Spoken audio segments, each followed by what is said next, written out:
प्रहलाद ब्रह्मआ सासे double expel खालामजानाय सुबुंसो। बिनि आखल बेबहारा मोजां नङैनि थाखायनो बिथाङा डाबल एक्सपेल जाबाय। दासान्दि बिपिएफ आरो इउपिपिएल राजखान्थि दोलोनि दैदेनगिरिफोरा बिसमुरिनिफ्राय उल्टापानि सरलपारा थांग्रा लामा बानायफुंनायखौ लानानै दान्थेलायबाय थानायखौ नुनो मोनगासिनो दं।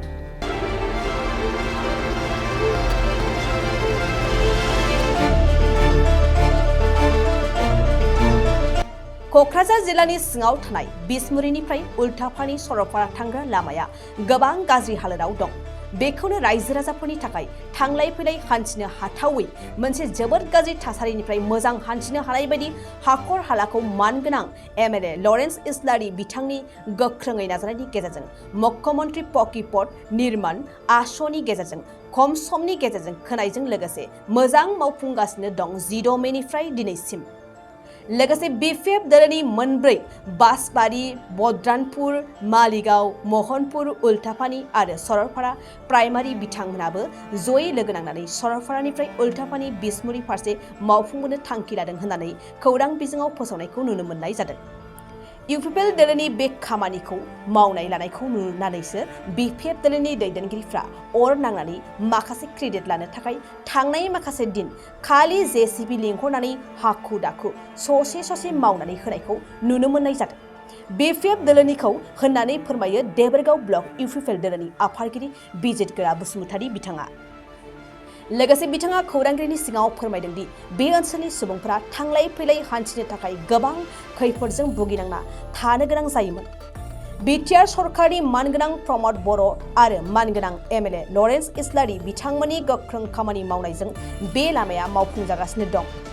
इउपिपिएल सरकारनि बेबायदि मोजां मोनसे खामानि मावनानै होनायखौ उल्टापानि सरलपारा बिसमुरि थांलाय फैलाय खालामग्रा गारि मटर सालायगिरि ड्राइभार बिथांमोनहा जोबोद गोजोननाय फोरमायदों आरो ओनसोलनि रायजो राजाफ्रा मोजां खामानि मावना होनायखौ जोबोद बाख्नायदों। जोङो देबोरगाव ब्लकनिफ्राय आंजों लोगोसे जोंहा गाहाय नेहाथारि दङ। जोङो जयैनो बे बिसमुरिनिफ्राय थांनाय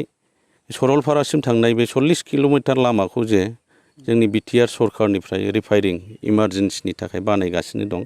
जों बेखौ नायदिंनो थाखाय फैदों। दा खामानिया खोब स्पिडै सोलिगासिनो दं। दा बे लामानि थाखाय जोङो गोबाव समनिफ्रायनो जेराव रायजो राजाफोरजों जों नुजादों सरलपारानिफ्राय लानानै उल्टापानि बिसमुरिसिमाव जों रायजो राजाफोरनो खोथा होबोबाय थाखादोंमोन। जोंनि बिटिआरनि दैदेनगिरि सारमोननि खोथा मथेयैनो जों खोथा होबोबाय थाखादोंमोन। अफिसियेलि प्रसेसफ्रा जाबाय सोलिबाय थादोंमोन। नाथाय नैबे माखासे अफिसनि नियम नितिफोरखौ लानानै हयथ' खामानिफ्रा जाथ'वाखैमोन। अब्लाबो जोङो जोंनि मानगोनां सिएम प्रमद बर' सारजों जोङो सावरायलायनानै बे लामाखौ इमारजेन्सि माबा मोनसे खालामनानै होनांगौ होननानै जोङो सावरायनाय जादोंमोन। थांनाय एप्रिल दाननि 24-25नि जे बाजेट सेसन बे बाजेट सेसनाव जोंना एमसिएलए जेम्स बिथाङा जे बाजेट सेसनाव मोनसे कुइसन दैखांदोंमोन। बे कुइसन दैखांनायाव जोंनि सिएम प्रमद बर' सारा मोनसे रिप्लाइ होदोंमोन। बिथाङा मोनसे कुइसन दैखांदोंमोन सापागुरिनिफ्राय थांनाय खयला मैलासिम लामानि सायाव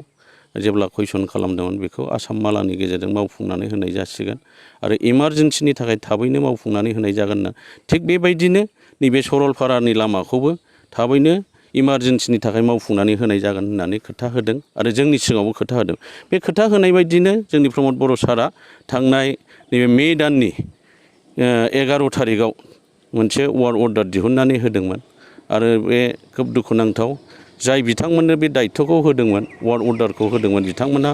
माखासे एंगार हायै जाहोननि थाखाय बिथांमोना 11 थारिखनिफ्राय मावनानै होनो हायाखैमोन। बे अफिसियेलि माखासे अर्डारफोरखौ नुनानै हयथ' जोंनि बिर'धि दलनि माखासे सोद्रोमाफ्रा माखासे गेम गेलेनो थाखाय माखासे इसु खालामनो थाखाय बिथांमोनहा सरलपारानिफ्राय माखासे गावसोरनि दोलोनि मानसिफोरखौ लानानै मोनसे भावथिना देखायदों, खामानि मावनायखौ देखायबाय थादों। दा बे खामानि मावनायनि गेजेरावनो मैयाहाय जोङो मोनसे जाय मानसि बेक्तिया थांनाय बोसोरसेनि सिगाङाव बिपिएफ दोलोनिफ्राय एक्सपेल खालामजादोंमोन बे बिथांनिफ्राय मोनसे जोङो राव खोनानो मोन्दों। बिथाङा जोंनि दैदेनगिरिफोरखौ गाज्रि रावफोरजों सोंखारिदों आरो माबा सांग्रेमा सरखार होननाय मोनसे भाषा मख'दों। दा बिथांनि खुगानिफ्राय जों थांनाय गोलाव समनिफ्रायनो बिदिनो गाज्रि रावफोरखौ जों ओंखारबाय थानाय नुयो। दा बियो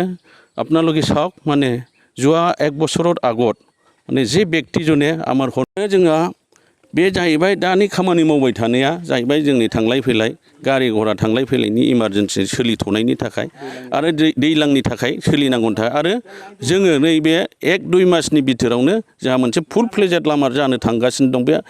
स्टेट फान्डनि गेजेरजों बे मावफुंजागोन बेखौ जोंनि MLA लरेन्स इस्लारि बिथाङाबो फोरमायगासिनो दं शिब साराबो फोरमायगासिनो दं बे खम समनि बिथोरावनो 2 मासनि बिथोरावनो बे गाहाम लामाया मावफुंजागोन आरो बे थांलाय फैलायनि थाखाय रायजो राजाफोरनि थाखाय सुबिदा जागोन दा आङो बे नोंथांमोननि मिडियानि गेजेरजों बेखौ आपनार माने मिडियार जुगिदि आमार सरलपारा आरो उल्टापानि अঞ্চলত থকা 4টা ब्लक सरलपारा ब्लक आरो उल्टापानि ब्लक लुंसुं ब्लक आरो लावपानि ब्लकत जिमानखिनि गाँवत থকা মানে ৰাইজবিলাকক মই অনুৰোধ কৰিব বিচাৰে আপোনালোকে নিশ্চয় জানে কেতিয়াবা মানে নিজৰ মানে কিবা দৰকাৰ হয় কেতিয়াবা মানে হাতীৰ আক্ৰমণত কেতিয়াবা মৰিব লগা হয় তেতিয়া আমাৰ চৰকাৰৰ মানুহ লগত ওচৰত আহিব লগা হয় সেইকাৰণে সদায় আপোনালোকে মনত ৰাখক মানে চৰকাৰৰ লগত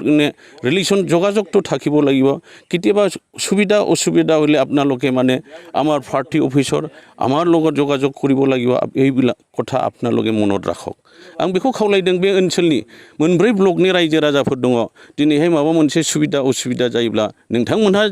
जोंनियावनो फैनांगोन नोंथांमोनहा जेरैबायदि थांनाय समफोराव जोंखौ लोगो हमफैनानै माखासे दुख सुखनि खोथा सावरायफैदों माखासे उसुबिदाफोरखौ लानानै सावरायफैनाय समाव नोंथांमोनखौ जों जेरै हेफाजाब होदों बेबायदिनो फैबाय थानाय समफोरावबो जोङो नोंथांमोनखौ हेफाजाब होगोन दिनै जोङो लिंसुङाव थानाय माखासे रायजो जानाय जोंनि रायजोफोर आरो उल्टापानि ब्लकआव थानाय सरलपारा ब्लकआव थानाय लावपानि ब्लकआव थानाय बिथांमोननि माखासे गोबांथार समस्याफोर दं बेफोरखौ लानानैनो जोङो बे रायजो राजाफोरनि थाखाय जों खामानि मावगासिनो दिन सान हर जों खामानि मावगासिनो बिथांमोननि रायजो जानाया जाहाथे बोरै पार्मानेन्ट जायो बेफोरखौ लानानै जों खामानि मावगासिनो दं ओंखायनो रायजो राजाफोरखौ नोंथांमोननि मिडियानि गेजेरजों आं खावलायहरदों रायजो राजाफ्रा अरायबो जोंजों जगाजग थानांगोन जोंनि हेफाजाबखौ नोंथांमोनहा मोननो लुबैयोब्ला जोंजों हेफाजाब थानांगोन जोंबो नोंथांमोननि हेफाजाबखौ मोनोब्ला जोंबो नोंथांमोनखौ हेफाजाब होगोन बेबायदिनो जों फैबाय थानाय समाव जोंनि रायजो राजाफ्रा बयबो साबधानखासै सोरबा बिर'धि दलफोरनि खोथा बुंनायखौ बिथांमोनहा बुजिखागौ दिनैहाय बेयाव मा भावथिना देखायहैदों दिनैहाय मा गेम गेलेहैदों बेफोरखौ मिन्थिखागौ एक्सुवेलि सरकारनि माखासे नियम नितिफोरखौ लानानै हयथ' बेफोर लामाफ्रा मावजायो दिनै सोरबा बिर'धि दला सोरबा पार्टिखौ बदनाम होनो थाखाय बेफोरबायदि एक्टिं खालामनाया बहुद माने गोरोन्थि भुल खामानि दिनैहाय जोङो इउपिपिएल सरकार होननानै बिथांमोना बिर'धि दला बुंबाय दे बे बिटिआर सरकाराव दिनैहाय इउपिपिएलल' गैया बिजेपि दङ दिनैहाय जिएसपि दङ दिनै मोनथाम दोलोजों लानानैसो जोङो सरकार सालायगासिनो दं बिथांमोना बिर'धि दला दिनै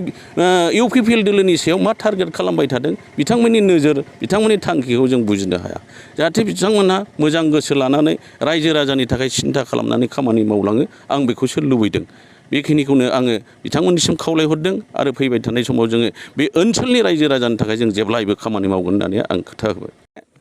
इउपिपिएलनि दैदेनगिरि हिसाबै आङो प्रहलाद ब्रह्म बिथांनिसिम मोनसे सोंथि दैखांनो लुबैदों दिनैहाय बिथाङा बार खोथा बाथ्रा बुंनायनि थाखायनो बिनि आखल बेबहारा मोजां नङैनि थाखायनो बिथाङा डाबल एक्सपेल जाबाय आंनि मिन्थिनायाव बिथाङा एबसुनिफ्रायबो खेबसे एक्सपेल जाखांबाय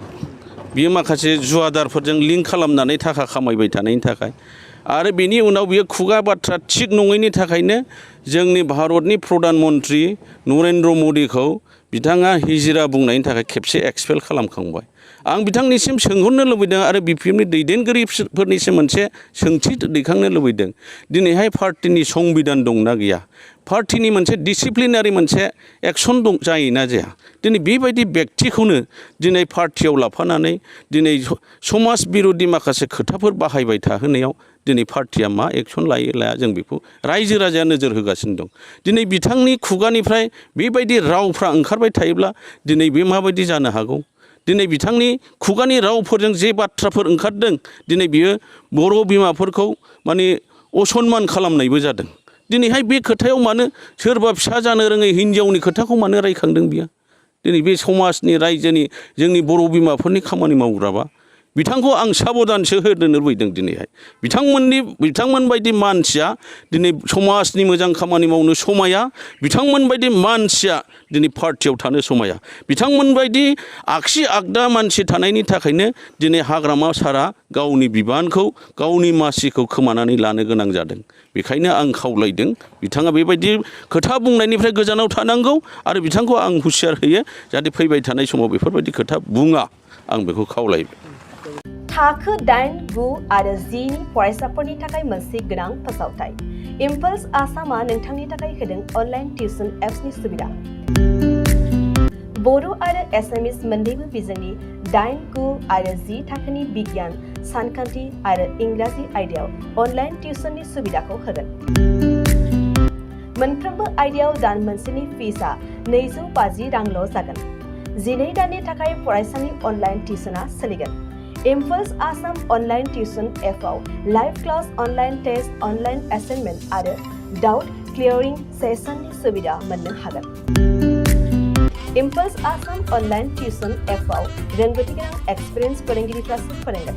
गोसो गुदुं फरायसाफ्रा गाव गावनि मबाइलाव गुगल प्ले स्ट'रनिफ्राय इम्पल्स आसाम एपखौ डाउनल'ड खालामनो हागोन लोगोसेयैनो 8099334099 जानबुं अनजिमायाव थोंजोङै जगाजग खालामनो हागोन